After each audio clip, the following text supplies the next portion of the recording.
I'm Camille, 30 years old, and last week my father called me crying, the first time in my entire life I'd ever heard him cry. 2 years ago, I called my parents in tears, having just received a stage 3 cancer diagnosis. My dad said one sentence that I will never forget. 6 months of chemotherapy, 36 trips to the hospital, not a single visit from my family. They were too busy planning my brother's wedding. Now my father needs me. And my answer was exactly 4 words. Before I continue, if you end up liking this story, please take a moment to like and subscribe, but only if you genuinely connect with it. Drop a comment letting me know where you're watching from and what time it is there. Now, let me take you back 2 years, to the day I got the call from my doctor. I was a senior graphic designer at a mid-sized agency in Boston, the kind of place with exposed brick walls, too many succulents, and the espresso machine that cost more than my first car. I loved my job. I was good at it.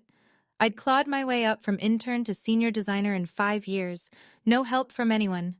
My apartment was a one-bedroom in Somerville, nothing fancy, but it was mine. I had a monstera plant on the windowsill that I'd kept alive for 3 years, which felt like a minor miracle. I had a routine: coffee at 6:30, gym 3 times a week, dinner with my friend Harper on Thursdays. That Wednesday started like any other. I was in the middle of a campaign for a big client, some fintech startup with a deadline that made my eye twitch. My laptop was open, Slack notifications pinging every 30 seconds, when my phone buzzed with a number I didn't recognize. I almost didn't answer. I was in the zone, the creative flow. But something made me pick up. "Ms. Atwood? This is Dr. Patterson's office. We have your biopsy results." I remember the exact temperature of my coffee, lukewarm, because I'd forgotten about it for an hour. I remember the way the afternoon light hit the glass partition of the conference room. I remember thinking, biopsy results shouldn't come with this tone of voice. "The results are back," the nurse continued. "Dr. Patterson would like you to come in tomorrow morning. Can you be here at 8 a.m.? My Starbucks cup sat untouched for the rest of the day. I didn't taste anything at dinner that night. I just kept thinking, they don't call you in for good news. The next morning, Dr. Patterson didn't waste time. "Stage 3 breast cancer," she said, her voice gentle but clinical. "The tumor is aggressive. We need to start treatment immediately." I sat in that sterile office with its framed diplomas and artificial peace lily, and I felt my body leave the chair. Like I was watching myself from somewhere near the ceiling. A woman in her 20s, still wearing the blazer she'd put on for work, hearing words that belonged in someone else's life. "Ms. Atwood? Camille?" I blinked. "Sorry, Yes, I'm here. Do you have someone who can drive you home?" I thought about calling Harper, but it was barely 9 a.m. and she had a shift at the hospital. My coworkers were acquaintances, not friends. And then, without thinking, I said, "I'll call my dad." Here's what you need to understand about my family. My father, Richard Atwood, was the kind of man who believed his word was law. Not in a cartoon villain way, in that quiet, immovable way that makes everyone around him adjust their lives to accommodate his opinions. When I was growing up, we didn't argue with Dad. We didn't question Dad. We just did what Dad said. And despite everything, despite the years of feeling second best, I still reached for him in that moment. Because that's what daughters do, isn't it? When the world falls apart, you call your father. I walked out of the oncologist's office, found a bench in the hallway, and pulled out my phone. My hands were shaking so badly it took 3 tries to tap his contact. The phone rang twice before he picked up. "Camille? What is it? I'm in the middle of something." I should back up.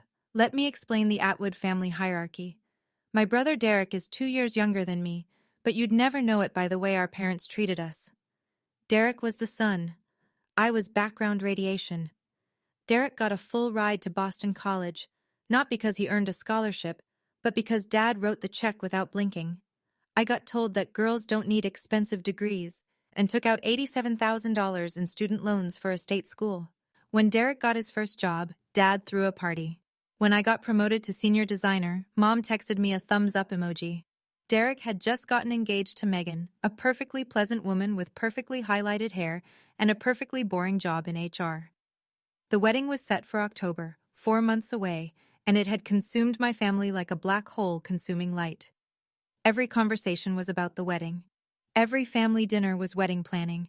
My mother had a Pinterest board with 847 pins. "Dad," I said into the phone, my voice cracking, "I just came from the doctor. I have cancer. Stage 3. Silence. I waited. I could hear him breathing. Somewhere in the background, I heard my mother's voice asking who was calling. "Dad, did you hear me?" More silence. Then, "I need to tell you something," he finally said. "About that doctor's appointment. We're going to need to talk about this later." But he didn't say later. He said something else. Around that time, I started keeping screenshots of our text conversations. I told myself it was just to remember things. Chemo brain is real, and I was terrified of forgetting important details. But maybe part of me already knew I'd need proof someday. "Dad, I have cancer," I repeated, slower this time, like maybe he hadn't understood. "The doctor says it's stage 3. I need to start chemotherapy right away. I'm really scared." I was crying now, tears streaming down my face in that hospital hallway. A nurse walked by and gave me a pitying look. I turned toward the wall, phone pressed against my ear, waiting for my father to say the words I needed to hear. "Come home. We'll figure this out together. You're not alone." Instead, I got silence. 5 seconds, 10. Then, "Camille, listen. Your mother and we can't deal with this right now." I stopped breathing. "Your brother is planning his wedding. Do you understand? The wedding is in 4 months and there's so much to do. We can't take this on right now. Dad, you're a strong girl. You've always been independent. You'll figure it out." His voice hardened, the way it always did when he wanted to end a conversation. "I have to go. Derek and Megan are coming over to finalize the venue deposit." The line went dead. I sat on that bench for 45 minutes. People walked past. Doctors, nurses, patients, families. Nobody stopped. I was just another person in a hallway, having the kind of day that splits your life into before and after. I wanted to call back. I wanted to scream, "Your daughter might be dying." I wanted to say, "A wedding is one day. Cancer is every day for the rest of whatever time I have left." But I didn't say anything. I just screenshot the call log, 8:47 a.m., duration 2 minutes 31 seconds, and added it to a folder I titled Family. That was the last time I called my father for 2 years. The first day of chemotherapy, I drove myself to the hospital. The infusion center was on the 4th floor, a room full of reclining chairs arranged in a semicircle, each one equipped with an IV stand and a small television mounted on an adjustable arm. It looked like a spa designed by someone who'd only read about spas in medical journals. I checked in, signed forms, and was assigned to chair 7. The nurse, a kind woman named Rita with reading glasses on a beaded chain, accessed my port and started the drip. "First time?" she asked. I nodded. "It's okay to be nervous, honey. Most people bring someone with them." I looked around the room. She was right. Chair 3 had a woman whose husband held her hand the entire session, whispering things that made her smile even as poison dripped into her veins. Chair 5 had a teenager whose mother sat beside him, reading aloud from Harry Potter. Chair 9 had an elderly man whose daughter had brought homemade soup in a thermos. Chair 7 had me. Just me. I texted my mother, "Starting chemo today, I'm scared." She replied 6 hours later, after I was already home, curled up on my bathroom floor with nausea I wasn't prepared for. "Hang in there, sweetie. Mom's at the florist with Megan, picking centerpieces. Peonies or roses, what do you think?" I stared at that message for a long time. Then I screenshot it, added it to the folder, and typed back, "Roses are nice." I didn't tell her I'd spent the last hour dry heaving. I didn't tell her that I'd had to pull over twice on the drive home because my vision was blurring. I didn't tell her anything real. What was the point? I met Harper Sullivan during my 3rd chemo session. She was a nurse practitioner who ran a support group for cancer patients, one of those hospital programs that exists because someone wrote a grant proposal about holistic care or patient wellness outcomes. I'd ignored the flyers for 2 weeks until Harper approached me directly. "You're always alone," she said, sitting down in the empty chair next to mine. She had curly red hair pulled back in a practical ponytail and the kind of direct eye contact that made it hard to lie. I noticed these things. I'm fine. I didn't ask if you were fine. She smiled, but it wasn't pitying. It was warm. I asked why you're always alone. Big difference. I should have brushed her off. I should have said something polite and dismissive, the way I'd learned to handle conversations I didn't want to have. But I was 3 rounds into chemo, my hair was starting to thin, and I hadn't had a real conversation with anyone in weeks. My family is busy, I said. And then, because something about Harper made honesty feel safe, with my brother's wedding. Her expression didn't change, but I saw something flicker in her eyes, recognition maybe, or anger on my behalf. When's the wedding? October. And when's your last chemo session scheduled? November. She nodded slowly.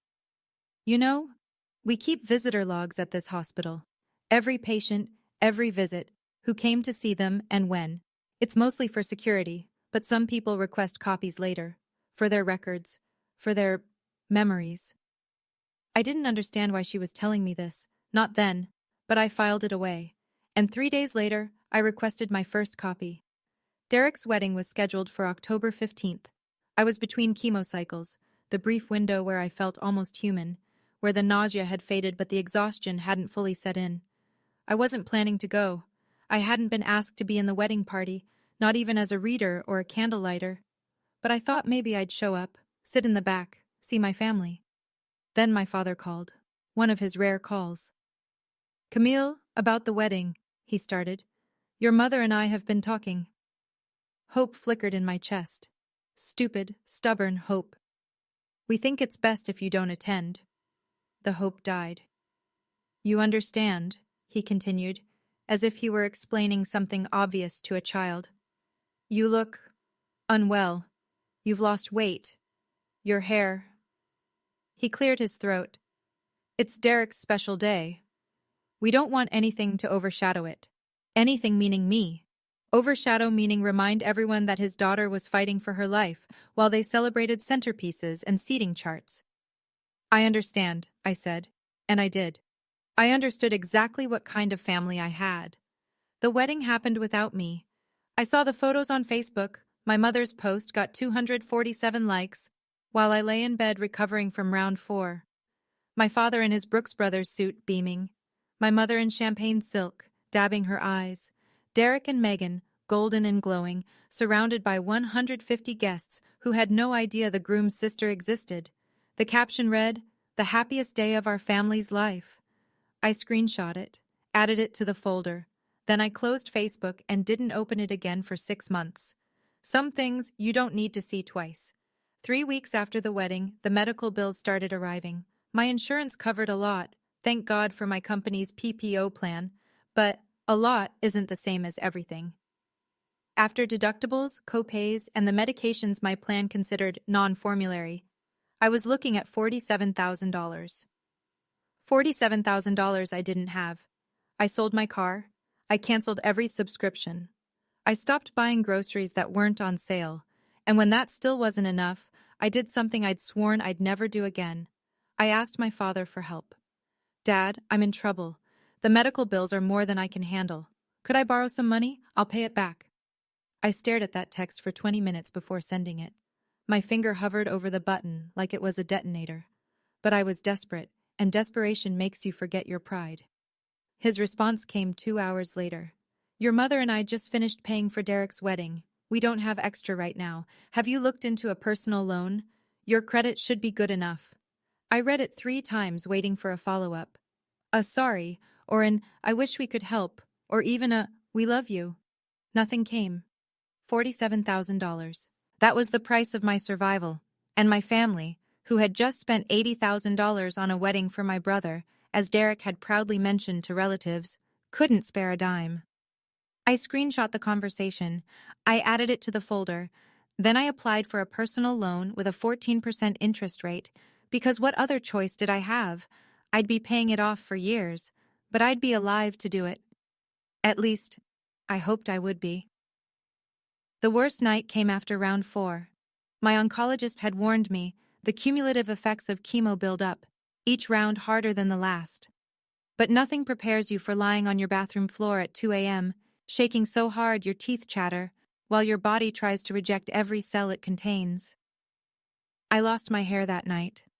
Not gradually, the way it had been going, strand by strand, handful by handful, but all at once.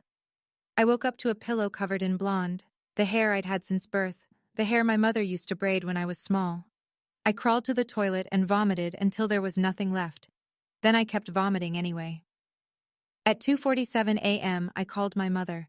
The phone rang 8 times before going to voicemail. I called again. Voicemail. Again. Voicemail. At 3:15 a.m., I texted Harper. I think I need help. She showed up at my apartment 40 minutes later, still in scrubs from a late shift.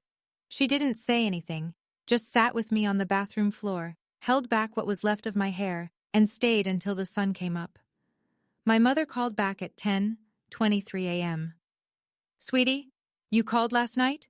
I had my phone on silent. Megan and I were at the spa. Post-wedding stress relief. You know how it is. A pause. What did you need? I looked at Harper, who was making me tea in my tiny kitchen. Then I looked at the bald patches on my head in the bathroom mirror. Nothing, Mom, it was nothing. Oh, good. Well, call any time. Love you. She hung up before I could respond. I screenshot the call log, and I understood, finally, what family meant. I know a lot of you watching might have been through something similar, abandoned by the people who were supposed to love you when you needed them most. If you're nodding right now, drop a "me too" in the comments. You're not alone. And if you're wondering what happened when my father finally needed me, keep watching. Because what comes next, I promise you won't see coming. But first, let me tell you how I survived. 2 years later, I was cancer-free. The day Dr. Patterson told me, "No evidence of disease, Camille. You did it." I walked out of her office and cried in the parking garage for an hour. Not sad tears, not even happy tears exactly. Just release. 2 years of holding my breath, and finally, I could exhale. A lot had changed in those 2 years. I'd been promoted to art director. Turns out, staring down your own mortality gives you a clarity that corporate America respects. My boss, Victor Reeves, had kept my position open during treatment, had let me work remotely when I could manage it, had never once made me feel like a burden. "You're talented," he said simply when I thanked him. Talent is worth waiting for. I'd moved too, sold my little Somerville apartment and bought a condo in Beacon Hill.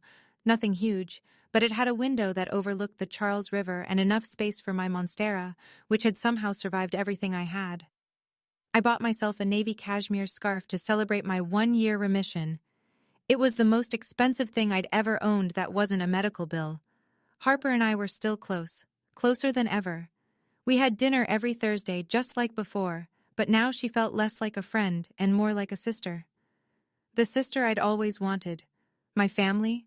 I hadn't seen them in 2 years. We exchanged the bare minimum, a Happy New Year text, a birthday emoji. Nothing real, nothing that mattered. I'd made peace with it, or at least, I'd made a fragile truce.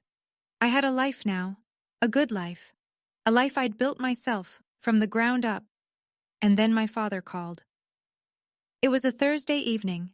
I was making dinner, salmon with roasted vegetables, because I'd learned to actually cook during chemo when I needed to control exactly what I ate, when my phone lit up with a name I hadn't seen in years. Dad. I stared at it. The salmon sizzled in the pan. The phone kept buzzing. My first instinct was to let it go to voicemail, the way I'd learned to let a lot of things go. But something, curiosity maybe, or the masochistic part of me that still wanted to believe, made me answer. "Hello? Camille?" His voice was different, thin, uncertain. My father had never sounded uncertain in his life. "I need to see you. Not how are you. Not it's been too long. Not I'm sorry I abandoned you when you had cancer. Just I need." "What's going on, Dad?" A long pause. In the background, I heard my mother's voice, muffled, asking something I couldn't make out. "I've been diagnosed with something." Another pause. "Parkinson's disease. Early stage, they say, but..." He trailed off. I stood in my kitchen, phone pressed to my ear, waiting for him to continue. The salmon was starting to burn. I didn't move. "I need my family around me right now," he finally said. "There's a dinner Sunday at the house. Your mother, Derek, and Megan. I want you there. We need to discuss the future." The future. As if I hadn't spent 2 years building a future without him. "Okay," I heard myself say. "I'll be there." After I hung up, I realized something. In that entire conversation, the first real conversation we'd had in 2 years, he never once asked if I was okay. He didn't even know if I'd survived. I spent the next 2 days oscillating between dread and a dark kind of curiosity. Parkinson's disease. I looked it up because that's what I do now. I research. Early-stage Parkinson's isn't a death sentence. It's a slow decline, a gradual loss of control, tremors, stiffness, eventually, difficulty walking, talking, swallowing. It requires long-term care. It requires patience. It requires someone willing to put their life on hold. And suddenly, I understood why my father had called. Not because he missed me, not because he regretted what he'd done, because he needed something, and I was the logical choice. The daughter without a husband, the daughter without children, the daughter who had always been expected to sacrifice. I called Harper that night. "You're going?" she asked, her voice careful. "I need to know what they want, and I need them to look me in the eye when they ask for it. Cam, I'm not going to let them manipulate me, not anymore." I touched the cashmere scarf hanging by my door, my reminder of everything I'd survived. "But I need to face them. Does that make sense?" Harper was quiet for a moment. Then, "You know that folder you've been keeping? The screenshots? The visitor logs?" "Yeah. Bring it, just in case." I could hear her choosing her words carefully. Not to use, but to remind yourself of the truth, if they try to rewrite it. I hadn't opened that folder in months, but that night I sat on my bed and scrolled through 2 years of evidence. The texts, the call logs, the hospital visitor records with my name at the top and an empty column where visitors should have been. My family's love story, told in documentation. Sunday arrived too quickly. I dressed carefully, not to impress, but to armor. Black slacks, a cream silk blouse, the cashmere scarf draped over my shoulders. I looked successful. I looked healthy. I looked like someone who had built a life without them. Harper texted me before I left. "Remember, you don't owe them anything, not a single thing." The drive to Newton took 40 minutes. My parents' house was exactly as I remembered. A white colonial with black shutters, 3 stories, 5 bedrooms, a lawn so manicured it looked artificial. The house I'd grown up in but never belonged to. The house where I'd learned that love came with conditions. I sat in my car for 5 minutes, watching the warm light spill from the dining room windows. I could see figures moving inside. My mother, probably, setting the table with the good china, the Waterford crystal, the sterling flatware, all the props of a family that looked perfect from the outside. My phone buzzed. Harper again. "You've got this. You survived cancer. You can survive dinner." She was right. I'd faced down death. What was a family meal compared to that? I grabbed my purse, inside it my phone with the folder that contained everything, and walked up the brick pathway to the front door. The doorbell chimed the same 3 notes. It had my whole life. My mother answered, her face arranged in an expression I couldn't quite read. Joy? Relief? Guilt? "Camille." She pulled me into a hug before I could react. She smelled like Chanel No. 5, the same perfume she'd worn to my high school graduation, to Derek's wedding, to every important moment that didn't include me. "You look wonderful. Come in, come in." I stepped inside and braced myself. The dining room hadn't changed in 2 years, or maybe 20. The mahogany table that sat 12, even when there were only 5 of us. The crystal chandelier that my grandmother had brought over from Ireland, or so the story went. The family photos on the wall, arranged chronologically, stopping abruptly around my 18th birthday. I noticed that detail for the first time. The photo timeline. There was Derek's college graduation, Derek's engagement party, Derek's wedding. But me? I was frozen at 18, awkward in a prom dress, smiling at a camera that didn't care. "Camille!" Derek stood from his seat, ever the golden boy, approaching me with arms spread wide. Behind him, Megan remained seated, one hand resting on her belly. 5 months pregnant, I'd heard through the grapevine. The next generation of Atwood favoritism already in development. Derek. I accepted his hug stiffly. He felt bulkier than I remembered, the softness of a man who didn't have to fight for anything. You look great, really great. His eyes flicked to my hair, grown back finally, though shorter than before. He had the decency not to mention it. And then I saw my father. He sat at the head of the table where he'd always sat, but something was different. He looked smaller, older. His left hand trembled slightly against the white tablecloth, a tremor he was trying to hide but couldn't. His eyes, when they met mine, held something I'd never seen before. Fear. Sit down, Camille. His voice was still commanding, but frayed at the edges. We have a lot to discuss. I took the seat across from Derek, my back straight, my purse beside me on the floor. Inside it, my phone waited. The trap was set. I just wasn't sure yet who it was set for. My mother served dinner, rack of lamb, roasted potatoes, green beans almondine, the same meal she made for every important family gathering. We ate in near silence, the scrape of silverware against china filling the void where conversation should have been. When the plates were cleared, my father stood, or tried to. His legs seemed to resist him, and he gripped the table edge for support before finding his footing. I'll get right to it, he said, his voice carrying the authority of a man who had spent 62 years never being questioned. You all know about my diagnosis, Parkinson's, early stage, but it's going to progress. The doctors say I'll need assistance, long term. He let that hang in the air. My mother looked at her hands. Derek shifted in his seat. Megan rubbed her belly. We've discussed it as a family. When, I thought, when was this discussed without me? And we believe the best arrangement is for someone to move back home, to help with my care. His eyes landed on me. Camille, you're the obvious choice. I felt the word obvious like a slap. Not best, not preferred, obvious. The leftover child, the one without a husband, without children, without anything important enough to prevent her from being useful. You work from home mostly, don't you? He continued.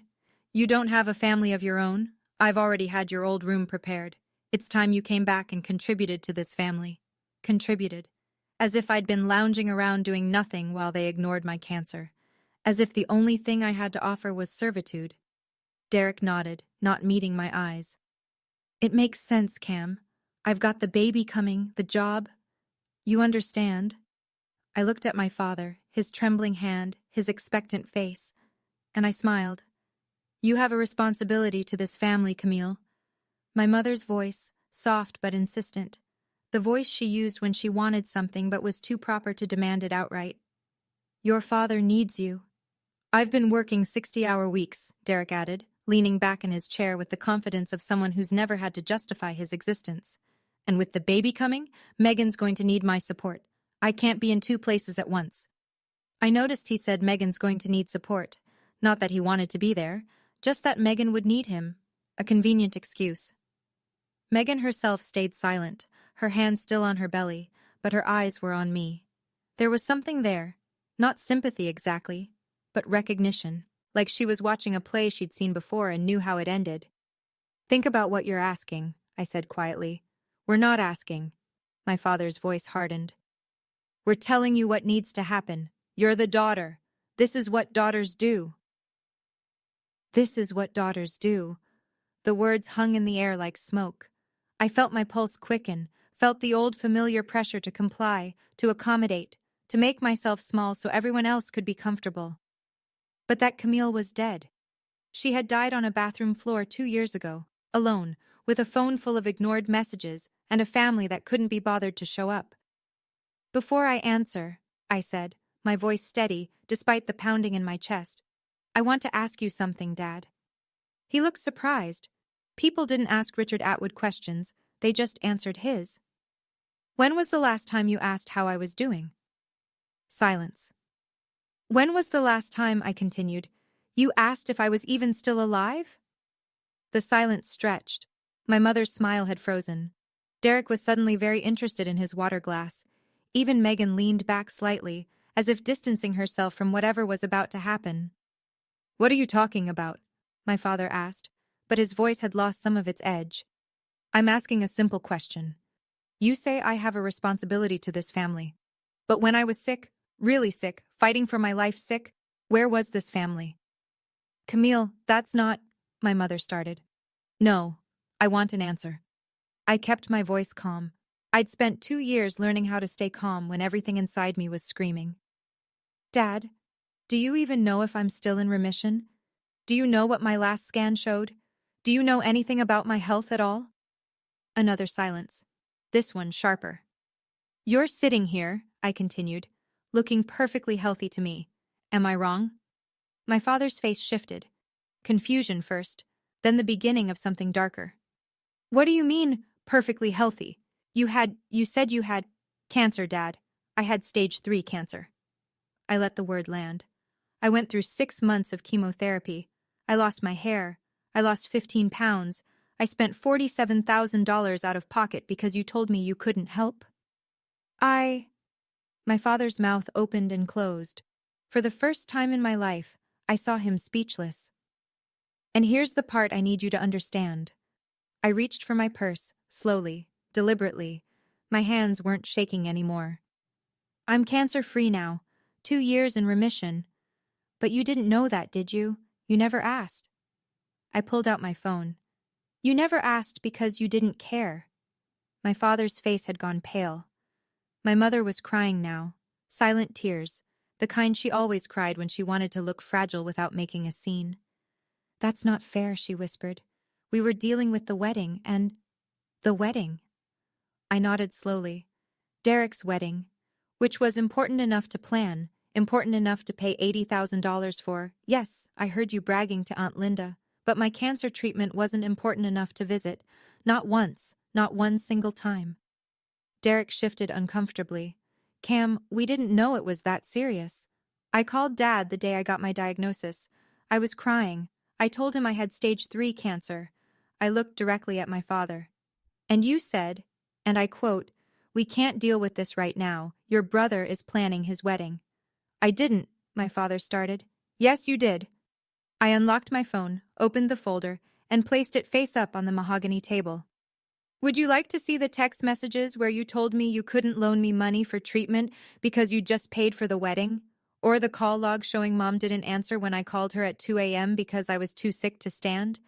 Or maybe you'd like to see my hospital visitor records?"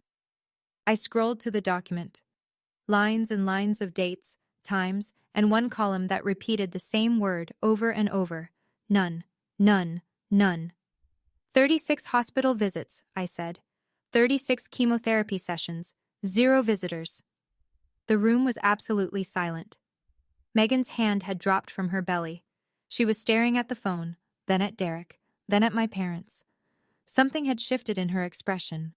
My mother reached for the phone, then drew her hand back. "I didn't," she started. But there was nothing left to say. I slid the phone toward the center of the table. The screen glowed in the soft chandelier light, displaying my hospital visitor log, a document I'd requested 3 times over 2 years, each time hoping the next page would show a familiar name, and each time being met with emptiness. "You can look," I said. "All of you. I'm not hiding anything." My mother was the first to reach for it. Her hands trembled as she scrolled through. Months of entries, dates stamped in institutional font, my name at the top like a patient ID number, and that devastating column, visitors, none, none, none. "I don't understand," she whispered. "Why didn't you tell us how serious—" "I did tell you." I pulled up the screenshots. Here's where I texted you my chemo schedule, and here's where you replied asking about roses versus peonies. Here's where I asked Dad for money, and he told me to get a loan. Here's where I called you 23 times over 6 months, and you answered, twice. Derek grabbed the phone from my mother, scrolling through the evidence. His face had gone a grayish color I'd never seen before. Megan leaned over his shoulder, reading, her jaw tight. "This is—" Derek shook his head. "This can't be right." "It's right." I took a breath. "Every screenshot is time-stamped. Every visitor log is official hospital documentation. This isn't my opinion, Derek. This is what happened. This is what all of you did. I looked at my father. He hadn't moved. His trembling hand was pressed flat against the table, as if he were trying to steady himself against something more than Parkinson's. I don't need anyone to apologize, I said quietly. I just need you to remember this. Remember it when you ask me what I'm going to do next. If you're thinking I was too prepared for this, you're right. I was. Because when you've been betrayed by the people who were supposed to protect you, you learn to protect yourself. You learn to keep receipts. You learn that feelings can be denied, but documents can't. Hit that like button if you believe that sometimes the truth is the only weapon you need. And stay with me, because my 4 words are coming. The silence that followed was the loudest sound I'd ever heard. My mother was crying openly now, not the performative tears of earlier, but something rawer. Her mascara was running, leaving dark tracks down her cheeks.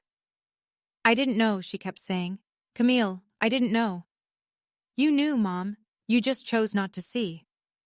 Derek was still holding my phone, scrolling back through the screenshots like he was looking for something that would prove them all innocent. He wouldn't find it. My father finally spoke. This is the past. His voice was rough, the authority cracked. What's done is done. What matters now is the present. I'm sick, Camille. I need help. We need to move forward. I almost laughed. Almost. Forward, I repeated. You want to move forward. Yes. Whatever happened then? He waved his trembling hand dismissively, as if my cancer were a minor scheduling conflict. We need to focus on what's happening now. I need a caregiver. You're my daughter. Megan cleared her throat. It was the first sound she'd made in 20 minutes. Richard, she said, her voice carefully neutral, did you know about any of this? The hospital visits? The money she asked for? My father didn't answer. He knew. The words came from Derek, quiet and horrified. He was looking at a screenshot, the one where my father had told me to get a loan. Dad, you knew. It was complicated. My father's composure finally broke. The wedding, the timing, there were considerations. Considerations. I stood up, slowly, smoothing down my blouse. There were considerations. I picked up my phone and slipped it back into my purse. My mother reached for my hand. Please, Camille, don't do this. We're family. And there it was. The magic word, family.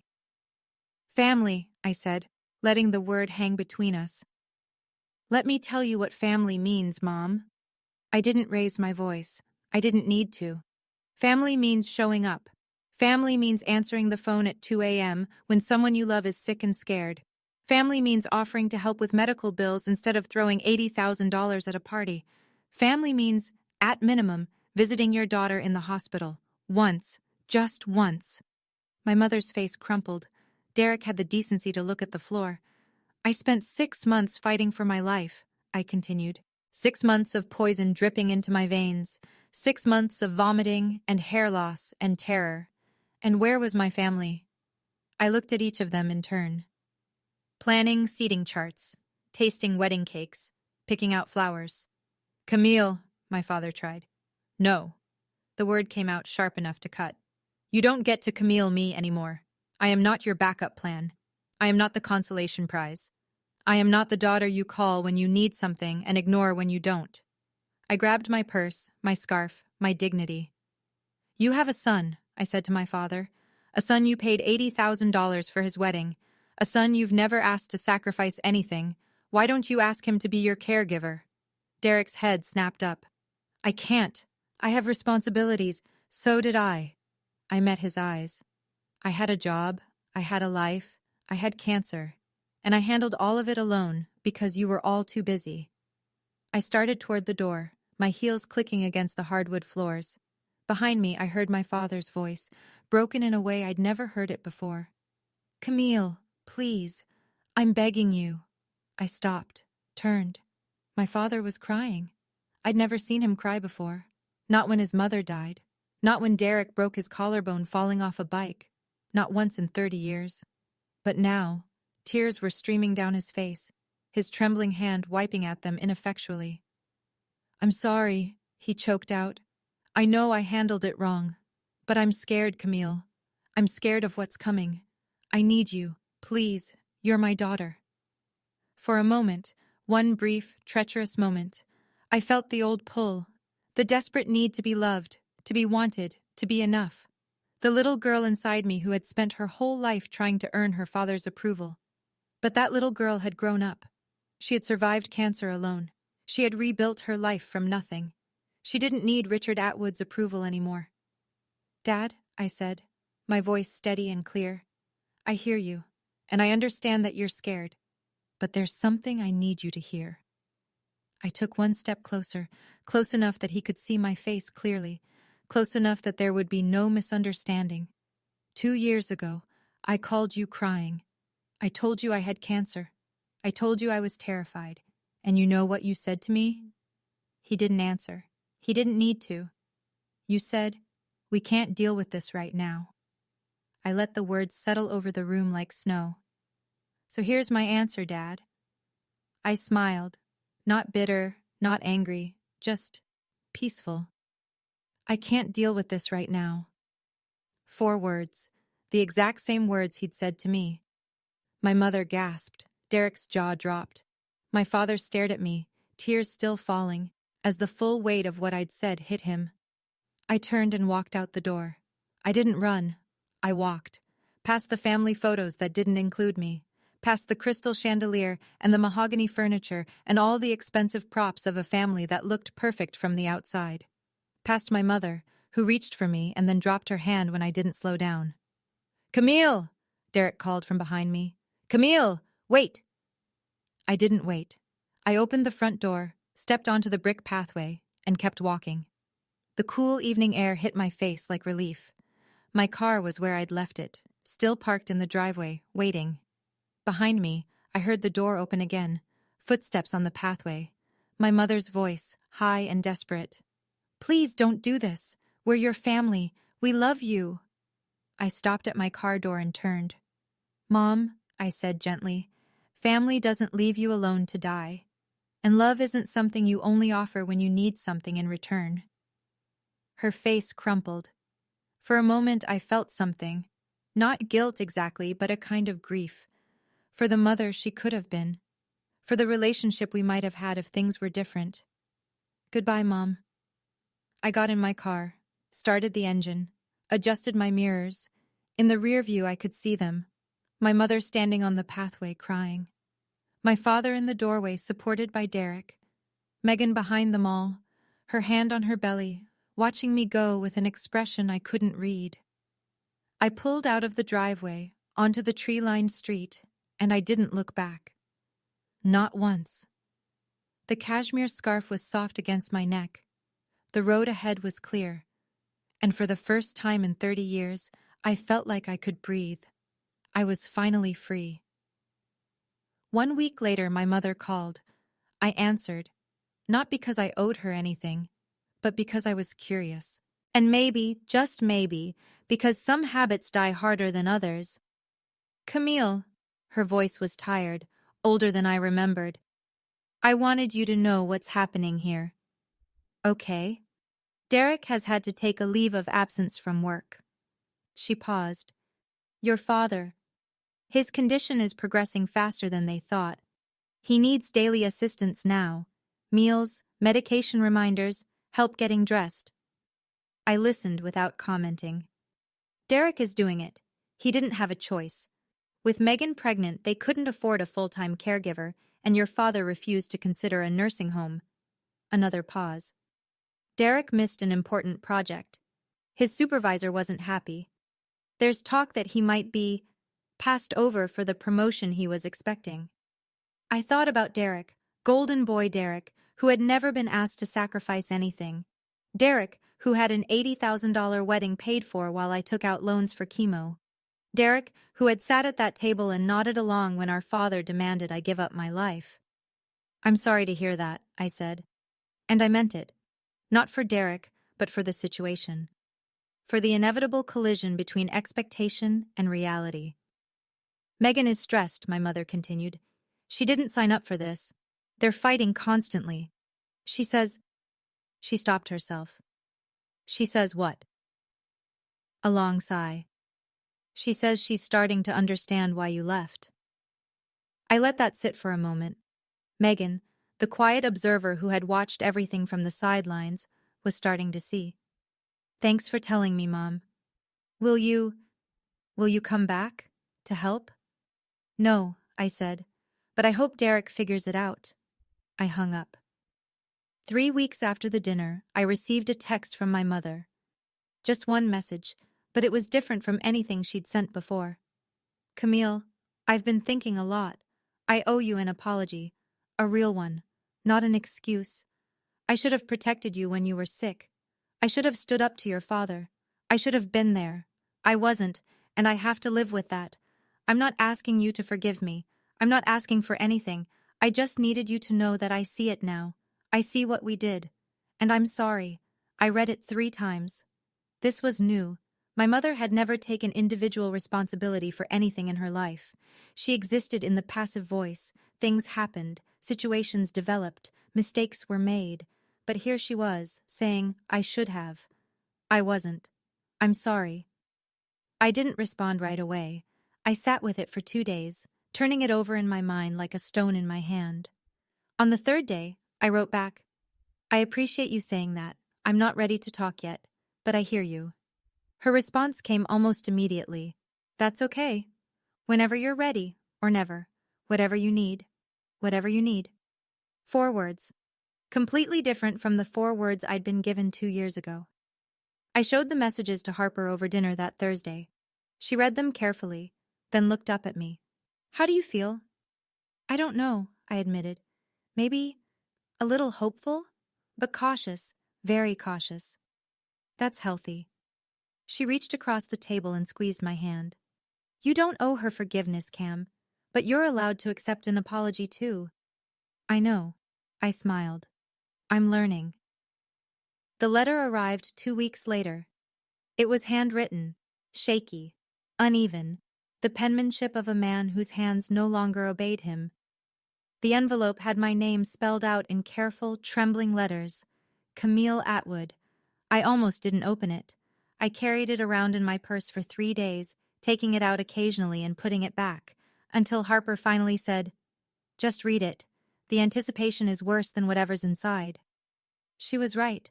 I opened it on a Thursday evening, sitting alone in my apartment with a glass of wine and my Monstera plant as a witness. Dear Camille, I am not good at this. At apologizing, at admitting when I was wrong. Your mother says it's pride. Maybe she's right. I failed you. Not because I didn't know better, but because I made a choice, your brother's happiness over your survival. And I will have to carry that for the rest of my life. I am not asking you to come back. I am not asking you to forgive me. I know I don't deserve either.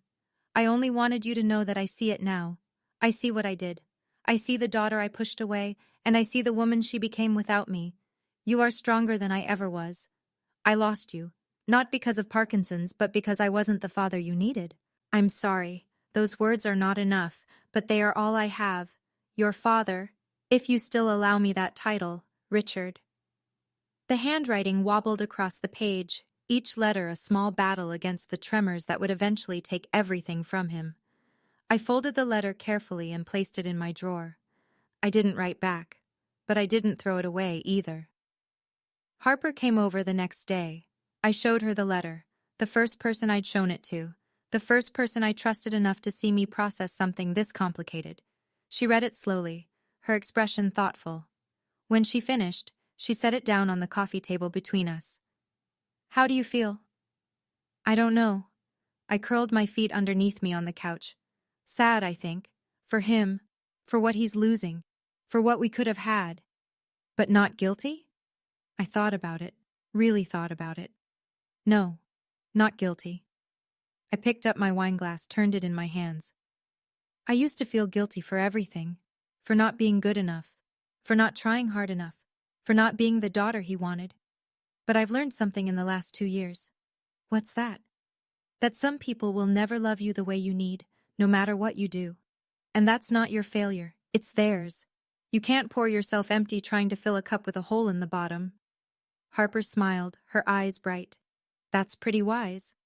I learned it the hard way. I took a sip of wine. I'm not going to rush forgiveness. Maybe I'll get there someday. Maybe I won't. But I'm not going to force it just because he's sick, or because it would make things easier for everyone else. And if he gets worse? If he… She didn't finish the sentence. Then I'll deal with it when it happens. But I won't set myself on fire to keep someone else warm, not anymore.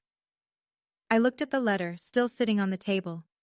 That's my boundary, and I'm allowed to have it. Yes, Harper agreed. You absolutely are. 6 months later, I was still cancer-free. Dr. Patterson had used the word thriving at my last checkup, which seemed too optimistic for someone like me, someone who had learned to brace for impact. But maybe she was right. Maybe I was thriving. I'd been promoted again. Creative director now, with an office that had a window overlooking the Boston skyline. My Monstera plant had made the journey with me, thriving in the better light. I'd hired 2 junior designers and discovered that I actually loved mentoring people, guiding them through the challenges I'd faced alone. I was dating someone. His name was James, and he was a high school history teacher with kind eyes and a terrible sense of humor. He knew about my cancer, about my family, about all the ways I'd been broken and rebuilt. He didn't try to fix me. He just showed up, consistently, the way people who love you are supposed to. Harper and I still had dinner every Thursday. She'd started dating someone too, a surgeon from her hospital, a woman named Elena who laughed at all of Harper's bad jokes. We were building a life, all of us, together. The family we chose. My mother texted me every few weeks. Short messages, mostly. Thinking of you. Hope you're well. I responded sometimes. Not always. We weren't close, and maybe we never would be. But we were something. A work in progress. My father's Parkinson's had progressed. He'd finally agreed to a part-time caregiver, paid for out of the retirement fund he'd been hoarding. Derek visited twice a week now. Duty, I assumed, not love. But maybe that's all some families have. I hadn't seen them since that dinner. I wasn't sure I ever would again, and I was okay with that. If you're watching this, if you've made it this far, I want to talk to you directly. Maybe you're in the position I was 2 years ago. Maybe you're lying in a hospital bed, or sitting in a waiting room, or crying in a stairwell because the people who were supposed to love you have made it very clear that you're not their priority. Maybe you're wondering if it's your fault. If you were different, better, easier, less needy, they would show up for you. I spent 28 years believing that. And then I got cancer and I learned the truth. Some people will not show up no matter what you do. You could be dying, literally dying, and they would still find something more important. That's not a reflection of your worth. That's a reflection of theirs. Here's what I want you to know. You are allowed to set boundaries. You are allowed to protect yourself. You are allowed to say no to people who only reach out when they need something. You are allowed to build a family out of the people who actually love you, even if they don't share your blood. Forgiveness is a process, not a performance. You don't have to forgive on anyone's timeline but your own. And if you never forgive, that's your right too. Nobody gets to tell you how to heal. Those 4 words I said to my father, I can't deal with this right now. They weren't revenge. They were a mirror. I held up his own words and let him see what they felt like. Sometimes that's the most powerful thing you can do. Tell the truth. And sometimes the truth sets you free. I'm sitting in a coffee shop as I finish this story. My favorite spot, the one with the good lattes and the big windows overlooking the street. It's a Thursday afternoon. Harper will be here in an hour for our weekly dinner. My phone is in my pocket. Inside it, there's still a folder called Family. All those screenshots and visitor logs and evidence of the worst time in my life. I don't look at it much anymore, but I keep it, just in case. Outside, the city is moving. People walking, cars honking, life happening. I'm part of it now, not watching from a hospital bed or hiding in a bathroom, but really living. 4 words changed everything, not because they were clever or cruel or even satisfying, but because they were true. I'm Camille, 30 years old, cancer survivor, And I've learned something that took me way too long to understand. Family isn't blood. Family is who shows up when you need them most. And sometimes, the most loving thing you can do for yourself is walk away from people who never loved you back. Thanks for listening. Take care of yourself. Really, I mean it. If this story resonated with you, here are the lessons I carry with me every day. 1. You don't owe anyone your sacrifice if they weren't there when you needed them. 2. Keeping records isn't about revenge. It's about protecting your own truth when others try to rewrite it. 3. Boundaries aren't selfish. They're self-respect. If you're still here, thank you. That means more than you know. Hit subscribe if you want to hear more stories like this one. Drop a comment and tell me, have you ever had to set a boundary with family? What happened? And if you want more, check the description. There's another story waiting for you there. Until next time, take care of yourself.